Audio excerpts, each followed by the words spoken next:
Hello students, आपका स्वागत है इस नए वीडियो में।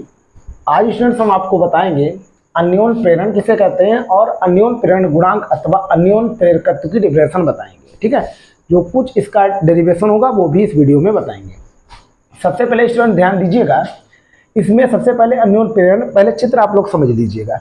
इसमें है क्या, ये परस्पर दो कुंडलियां रखी हुई हैं। ठीक है, जब यानी किसी एक कुंडली में धारा प्रवाहित की जाती है तो उसमें चुंबकीय बल रेखाएं उत्पन्न हो जाती हैं, जैसा आप लोग देख सकते हो, जो दूसरी कुंडली से यानी संबद्ध हो जाती हैं। ठीक है, तो यदि जो पहली कुंडली है इसमें धारा के मान में परिवर्तन किया जाता है तो चुंबकीय बल रेखाओं की संख्या में भी परिवर्तन होता है। ठीक, जिससे कह सकते हैं द्वितीय कुंडली में चुंबकीय फ्लक्स में भी परिवर्तन होता है। ठीक है, ये ध्यान रखना, जिसके कारण द्वितीय कुंडली में एक प्रेरित विद्युत वाहक बल उत्पन्न हो जाता है। एक कंडीशन ध्यान रखना, इसमें स्टूडेंट्स ये दो चित्र हमने बनाया है, कुंजी दबाने पर, एक कुंजी छोड़ने पर। दो कंडीशन है, ये रियोस्टेट है जिसको धारा नियंत्रक बोला जाता है, और ये एक कुंजी लगी हुई है। ठीक है, ये धारा मापी लगा हुआ है। ठीक है, तो ये कंडीशन ध्यान रखना। इसमें कंडीशन यह है जिसमें धारा के मान में परिवर्तन किया जाता है उसको प्राथमिक कुंडली कहते हैं, और जो दूसरी कुंडली है उसको द्वितीय कुंडली बोला जाता है। मेन चीज ये स्टूडेंट्स आप लोग ध्यान रखना। तो सबसे पहले आपको बता दें अन्योन प्रेरण कहते किसे हैं। किन्हीं दो निकटवर्ती कुंडलियों में से, चित्र में आप लोग देख सकते हो, एक कुंडली में धारा परिवर्तन के कारण दूसरी कुंडली में प्रेरित विद्युत वाहक बल उत्पन्न हो जाता है। यह प्रेरित विद्युत वाहक बल उत्पन्न होने की घटना को ही अन्योन प्रेरण कहते हैं। ये स्टूडेंट्स आप लोग ध्यान रखना। चित्र आपके सामने बना हुआ है। ट्रांसफार्मर और प्रेरण कुंडली अन्योन प्रेरण के सिद्धांत पर ही कार्य करता है। ये भी स्टूडेंट्स आप ध्यान रखना, क्योंकि एक नंबर में पूछा जा सकता है ट्रांसफार्मर किस सिद्धांत पर कार्य करता है, तो अन्योन प्रेरण के सिद्धांत पर ट्रांसफार्मर कार्य करता है। तो ये स्टूडेंट ध्यान रखना, चित्र आपके सामने बने हुए हैं। ठीक है, जिसमें धारा के मान में परिवर्तन किया जाएगा, ठीक, उसको प्राथमिक कुंडली कहते हैं। उससे जो संबद्ध पास में दूसरी कुंडली रखी है उसको द्वितीय कुंडली कहा जाता है। ठीक है, ये स्टूडेंट आप लोग ध्यान रखना। अब बात करते हैं अन्योन प्रेरण गुणांक अथवा अन्योन प्रेरकत्व की। ये डेफिनेशन आपको समझनी है। इसमें कहा किया गया है, माना प्राथमिक कुंडली में I1, प्राथमिक कुंडली उसको बोला जाता है, अभी बोला था जिसमें धारा के मान में परिवर्तन किया जाता है। तो इसमें I1 एम्पीयर की धारा प्रवाहित होने से प्रत्येक फेरे से बद्ध चुंबकीय फ्लक्स Φ2 हो। अब इसमें देखो, होने से प्रत्येक फेरे से बद्ध चुंबकीय फ्लक्स Φ2 हो, और द्वितीय कुंडली में फ्लक्स ग्रंथिकाओं की संख्या N2Φ2 होगी। ये स्टूडेंट ध्यान रखना। ठीक है, अब जो कि प्राथमिक कुंडली में प्रवाहित धारा I1 के अनुक्रमानुपाती होती है। मतलब ये है, जो द्वितीय कुंडली है उसमें जो चुंबकीय फ्लक्स है वो Φ2 उत्पन्न होगा तथा फ्लक्स ग्रंथिकाओं की संख्या N2Φ2 होगी, और फ्लक्स ग्रंथिकाओं की संख्या प्राथमिक कुंडली में प्रवाहित धारा I1 के अनुक्रमानुपाती होगी। ठीक है, अर्थात हम लिख सकते हैं, मेन चीज स्टूडेंट समझना ही आपको है, N2Φ2 अनुक्रमानुपाती लिख सकते हैं I1, या स्टूडेंट लिखा जा सकता है N2Φ2 बराबर MI1। ठीक है, ये स्टूडेंट आप लोग ध्यान रखना। जहां पर m एक नियतांक है जिसे दोनों कुंडलियों के बीच अन्योन प्रेरण गुणांक अथवा अन्योन प्रेरकत्व कहते हैं। इसको स्टूडेंट्स मान लेना समीकरण नंबर 1, क्योंकि इसकी जरूरत पड़ने वाली है। जहां पर m एक नियतांक है जिसे दोनों कुंडलियों के बीच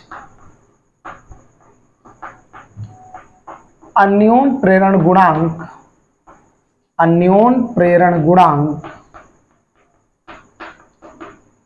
अथवा अन्योन प्रेरकत्व कहते हैं। ये स्टूडेंट आप लोग ध्यान रखना। ठीक है, ये डेफिनेशन हो गई। अब यहां से यदि m बराबर हम मान निकालना चाहें तो लिख सकते हैं, m बराबर लिखा जा सकता है N2Φ2 बटे I1। ठीक, ये भी स्टूडेंट हम लिख सकते हैं। ठीक है, यदि हम यह ना लिखें तो आगे भी इसमें हम लिख सकते हैं, तो ध्यान रखना। तो यदि m बराबर N2Φ2 बटा I1 लिखें तो इसमें कंडीशन मान ली जाए, यदि I1 बराबर 1 एम्पियर मान लिया जाए। ठीक है, तो तब m बराबर किसके हो जाएगा, N2Φ2 के हो जाएगा। तो यहां पर से स्टूडेंट डिफिनेशन हम निकाल सकते हैं।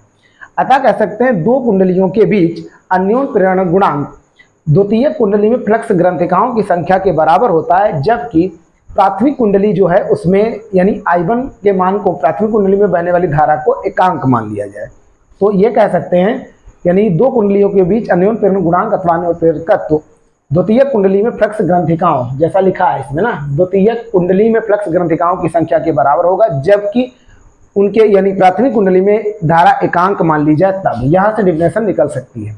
अब स्टूडेंट ध्यान रखना, अब कंडीशन और चालू होंगी। यदि स्टूडेंट्स में मान लिया जाए यदि प्राथमिक कुंडली में धारा के मान में परिवर्तन किया जाए, मतलब कह सकते हैं यदि किसी एक कुंडली में धारा के मान में परिवर्तन किया जाए और दूसरी कुंडली में प्रेरित विद्युत वाहक बल E2 हो, देखो लिख देते हैं यदि दोनों कुंडलियों में से किसी एक कुंडली लिया जा सकता है, यदि प्राथमिक कुंडली में धारा के मान में परिवर्तन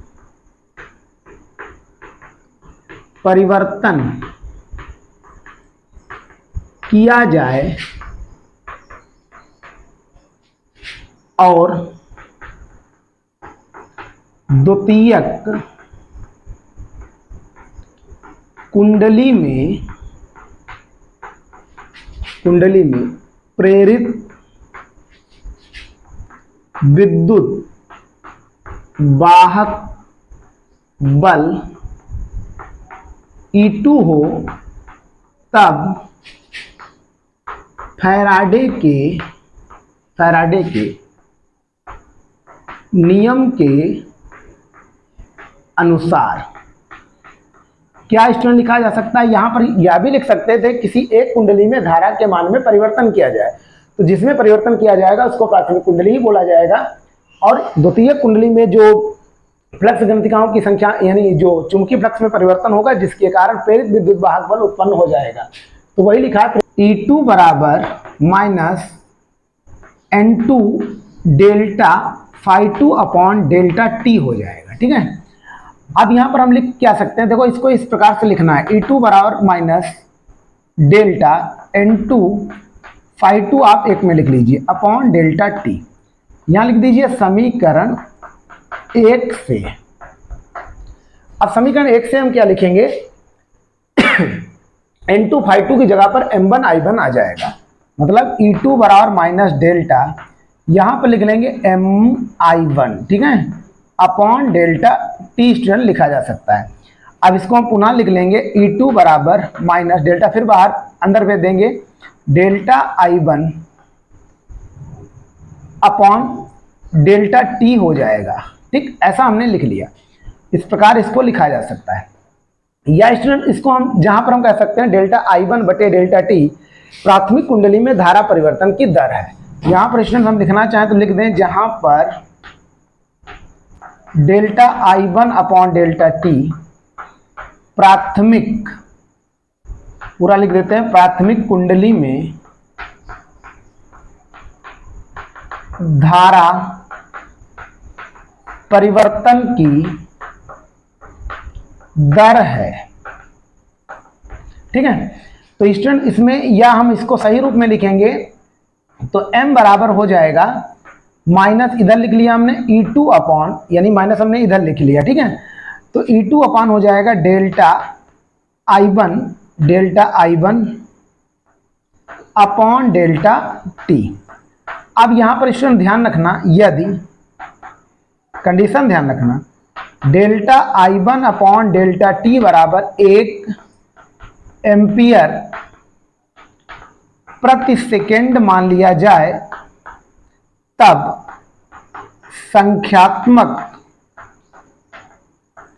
संख्यात्मक रूप से क्या हो जाएगा स्टूडेंट्स, m बराबर हो जाएगा E2 के, मतलब माइनस चिन्ह यहां पर नहीं लिया जाएगा। एक बात और स्टूडेंट बता दें, यहां पर जो ऋणात्मक चिन्ह है, यहां पर ऋणात्मक चिन्ह यहां प्रदर्शित करता है कि द्वितीयक कुंडली में उत्पन्न प्रेरित विद्युत वाहक बल की दिशा ऐसी होती है कि प्राथमिक कुंडली में उत्पन्न यानी जो वैद्युत धारा है या प्रेरित धारा है उसका विरोध करे। ये स्टूडेंट आप लोग ध्यान रखना, ये ऋणात्मक चिन्ह का यहाँ पर मतलब है। तो यहाँ पर m बराबर E2 आ गया। अब परिभाषा क्या निकली है, अतः दोनों कुंडलियों के बीच अन्योन प्रेरण गुणांक अथवा अन्योन प्रेरकत्व, यानी प्राथमिक कुंडली में धारा परिवर्तन की दर एकांक होने पर द्वितीयक कुंडली में प्रेरित विद्युत वाहक बल के संख्यात्मक मान के बराबर होता है। तो डिफिनेशन यहां पर लिखेंगे, अतः दोनों कुंडलियों के बीच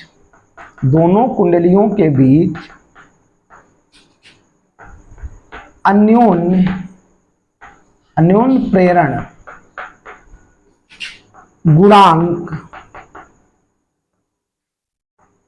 गुणांक प्राथमिक कुंडली में धारा परिवर्तन की दर एकांक होने पर प्राथमिक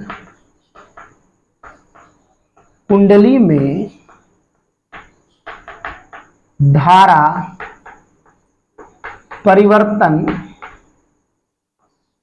की दर एकांक होने पर द्वितीय कुंडली में प्रेरित विद्युत वाहक बल के संख्यात्मक मान के बराबर होती है। होने पर द्वितीय कुंडली में प्रेरित विद्युत वाहक बल के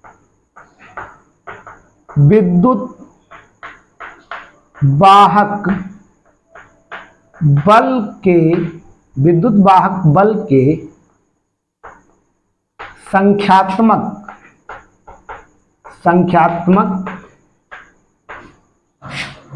के बराबर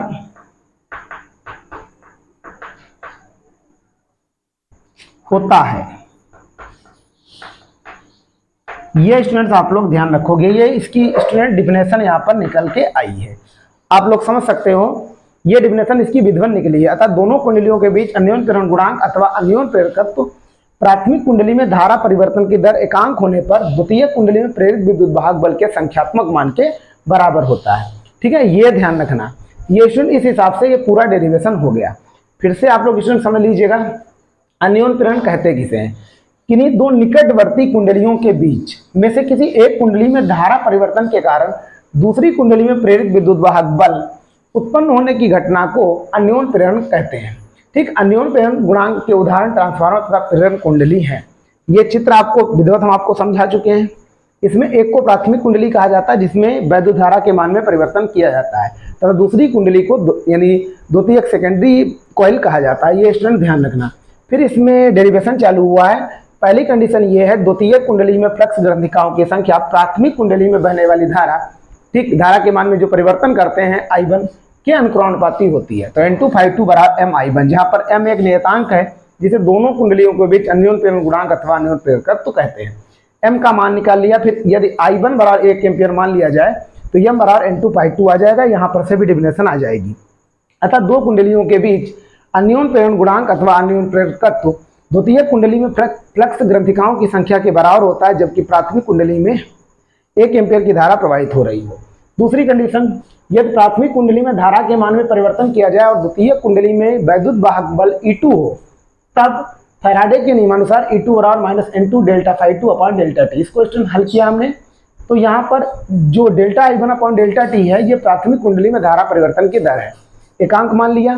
तो यह बराबर E2 संख्यात्मक रूप से प्राप्त हो गया। तब डिफिनेशन निकली, अर्थात दोनों कुंडलियों के बीच अन्योन प्रेरण गुणांक अथवा इसका मान मतलब द्वितीय कुंडली में प्रेरित विद्युत वाहक बल के संख्यात्मक मान के बराबर होता है, जबकि प्राथमिक कुंडली में धारा परिवर्तन की दर एकांक हो।